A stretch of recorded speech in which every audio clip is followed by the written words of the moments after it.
तो आज की कहानी एक कपल के ऊपर आधारित है जिनकी जिंदगी में कुछ ठीक नहीं चल रहा था, जिसकी वजह से ये लोग एक वेकेशन पर निकलने का प्लान बनाते हैं। लेकिन आगे चलकर इन दोनों के बीच में एक आदमी आता है जिसको उसकी गर्लफ्रेंड से प्यार हो जाता है, और आगे चलकर इन तीनों के बीच में क्या होने वाला है ये आज की कहानी में हम देखेंगे। तो कहानी की शुरुआत होती है और हमें शुरुआत में ही ब्रेन और कैसी को दिखाया जाता है, और जल्द ही ये दोनों एक दूसरे से शादी करने वाले थे। लेकिन इस वक्त इनका रिलेशन कुछ ठीक नहीं चल रहा था। अपने रिलेशन को पहले जैसा बनाने के लिए ये दोनों बाहर की एक कंट्री में घूमने जाने का प्लान बनाते हैं, जिसके बाद हम देखते हैं कि ये लोग बाहर किसी कंट्री में जाकर एक घर लेते हैं और वहाँ पर रहने लगते हैं। ये दोनों एक दूसरे के साथ बहुत सारा टाइम स्पेंड करना चाहते हैं ताकि एक दूसरे के मनमुटाव को सुलझा सकें। अब रात के टाइम जब ये दोनों अकेले अपने घर में वाइन पी रहे होते हैं तभी कैसी का फोन बजने लगता है। तभी ये लोग डिसाइड करते हैं कि आज रात ये दोनों एक दूसरे के साथ भरपूर रोमांस करेंगे, और चाहे किसी का भी फोन आए ये दोनों अपना फोन पिकअप नहीं करेंगे ताकि इनको कोई डिस्टर्ब ना कर सके। जिसके बाद हम देखते हैं कि ब्रेन अब कैसी का फोन स्विच ऑफ करने के लिए जाता है, लेकिन वो देखता है कि कैसी के फोन पर किसी अननोन पर्सन का कॉल आ रहा है, और ये वही आदमी था जिसकी वजह से इन दोनों के रिलेशन में खटपट हो गई थी। ये सब देखने के बाद ब्रेन को बहुत गुस्सा आता है, लेकिन उसे आज रात भरपूर रोमांस करना था, इसलिए वो कुछ भी नहीं कहता। लेकिन ब्रेन इतना गुस्से में होता है कि वो चाहकर भी कैसी के साथ रोमांस नहीं कर पाता।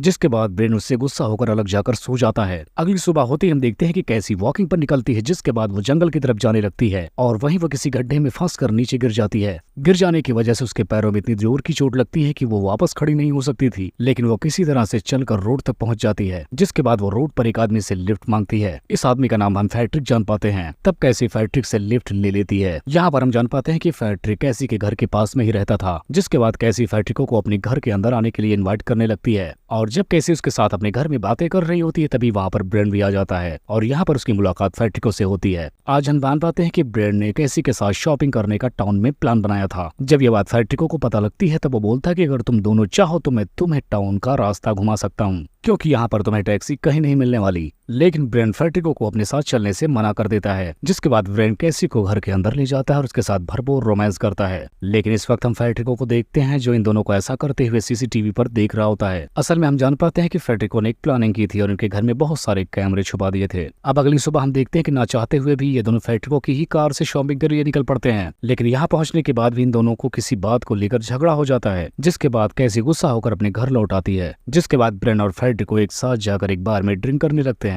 हम देख पाते हैं कि यहाँ पर फैट्रिको ब्रेन को अपने साथ लाकर उसे बहुत सारी शराब पिला देता है। यहाँ पर ब्रेन उसे बताता है कि आज रात वो कैसी के पास जाएगा, लेकिन इधर जब कैसी अपने कमरे में अकेली सो रही होती है तो ब्रेन की जगह पर फैट्रिको उसके पास चला जाता है, क्योंकि ब्रेन काफी ज्यादा नशे में होता है। अब फैट्रिको कैसी के पास जाकर उसके बालों को सहलाने लगता है। यहाँ पर कैसी को लगता है कि शायद ये ब्रेन है, इसीलिए वो नींद में ही उसे किस करने लगती है और फिर से सोने लगती है। अगली सुबह ब्रेन कैसी के पास आकर नहाने चला जाता है। अब नहाते वक्त उसे फैट्रिको की बात याद आ जाती है, जिसके बाद वो फौरन कैसी के पास जाता है और कैसी से पूछने लगता है कि क्या कल रात को फैट्रिको तुम्हारे पास आया था। लेकिन यहाँ पर कैसी को कुछ भी नहीं पता था कि कौन आया था कौन गया था, और इस बात को लेकर यहाँ पर इन दोनों के बीच फिर से बहस हो जाती है। यहाँ पर कैसी उसकी तरफदारी करती है और कहती है कि फैट्रिको बहुत अच्छा इंसान है, उसने हमारी बहुत बार मदद की है। जिसके बाद अब ब्रेन कैसे भी करके कैसी को मना लेता है, क्योंकि आज रात उसका भरपूर रोमांस करने का मन था। अब हम देखते हैं कि शाम के टाइम ब्रेन अपने बेसमेंट में जाता है वाइन लेने के लिए, लेकिन तब तक कोई बाहर से उसका दरवाजा बंद कर देता है, और इस तरह से ब्रेन अपने बेसमेंट में फंस जाता है। इधर हमें फैट्रिको को दिखाया जाता है जो इन दोनों के घर में मौजूद था। यहाँ पर वो कैसी के लिए कुछ कपड़े और एक नोट रख देता है। उस नोट को पढ़ने के बाद कैसी उन कपड़ों को पहन लेती है। इसके अलावा खुद की आंखों पर पट्टी बांध लेती है। उसे लगता है कि यह सब कुछ करने के लिए ब्रेन ने कहा है, इसीलिए वो खुशी खुशी इस लेटर में लिखी हुई बातों को फॉलो करती है। और अब असली खेल शुरू होता है। फैट्रिको उसके पास आता है और उसके साथ इंटीमेट होने लगता है। इधर हम दूसरी तरफ ब्रेन को देखते हैं जिसे एक खुफिया दरवाजा मिल जाता है, और वो उस दरवाजे से होते हुए एक खुफिया रूम में पहुंच जाता है। अब ब्रेन की आवाज सुनने के बाद फैट्रिको वहां से चला जाता है। अब कैसी जब अपनी आंखें खुलती है तो उसे यहाँ पर बहुत अजीब लगता है। तभी उसके फोन पर एक वीडियो आती है। इस वीडियो में ब्रेन किसी लड़की के साथ इंटीमेट हो रहा था। ये वीडियो देखने के बाद कैसी काफी ज्यादा डिस्टर्ब हो जाती है और ब्रेन पर उसे बहुत ज्यादा गुस्सा आता है। बेसमेंट से बाहर आकर ब्रेन एक रूम में पहुंचता है। वहां पहुंचकर वो सीसीटीवी को देखता है जिसमें फैट्रिको कैसी को जाकर बजा रहा था। ये देखने के बाद ब्रेन को कैसी पर बहुत गुस्सा आता है। अब हम देखते हैं कि थोड़ी देर बाद कैसी ब्रेन के पास आती है और उसे बार वाला वीडियो दिखाती है। यहाँ पर ब्रेन कैसी को समझाने की कोशिश करता है, लेकिन तब तक कैसी फोन को दीवार पर पटक देती है। फोन दीवार पर लगे शीशे पर लगता है और शीशा टूट जाता है। तभी इन दोनों को दिखाई देता है कि इनकी शीशे के पीछे किसी ने कैमरा छिपा रखा था। इस कैमरे को देखने के बाद ये दोनों समझ जाते हैं कि ये सब कुछ जालसाज फैट्रिको ने किया है। इधर फैट्रिको को देखते हैं जिसे पता चल जाता है कि उन दोनों को इसके बारे में पता चल चुका है। जिसके बाद वो फौरन भागते हुए इन दोनों के पास आता है। अब यहाँ पर ये दोनों फैक्ट्रिको को देखने के बाद बहुत डर जाते हैं, जिसके बाद ये दोनों फैक्ट्रिको से बोलते हैं कि इसके बारे में वो किसी से कुछ नहीं बताएंगे। लेकिन फैक्ट्रिको इनकी कोई बात ना सुनते हुए कहता है कि वो ऐसा कई लोगों के साथ कर चुका है, लेकिन अब उसे कैसी से प्यार हो गया है। जिसके बाद वो एक धारदार चाकू लेकर ब्रेन के ऊपर अटैक कर देता है और जब इन दोनों के बीच लड़ाई हो जाती है तो कैसी ब्रेन को बचाने के लिए पैट्रिको पर हमला कर देती है, जिसके बाद वो धोखे से पैट्रिको को मार देती है। जिसके बाद अब ये दोनों मिलकर पैट्रिको की लाश को ठिकाने लगाने लगते हैं, लेकिन तब तक वहाँ पर उस घर का ऑनर आ जाता है। असल में एक बार ब्रेन ने उस ऑनर से कहा था कि पैट्रिको इन दोनों को तंग करता है, लेकिन अब की बार ब्रेन उस ऑनर से कहता है कि अब सब कुछ ठीक हो चुका है।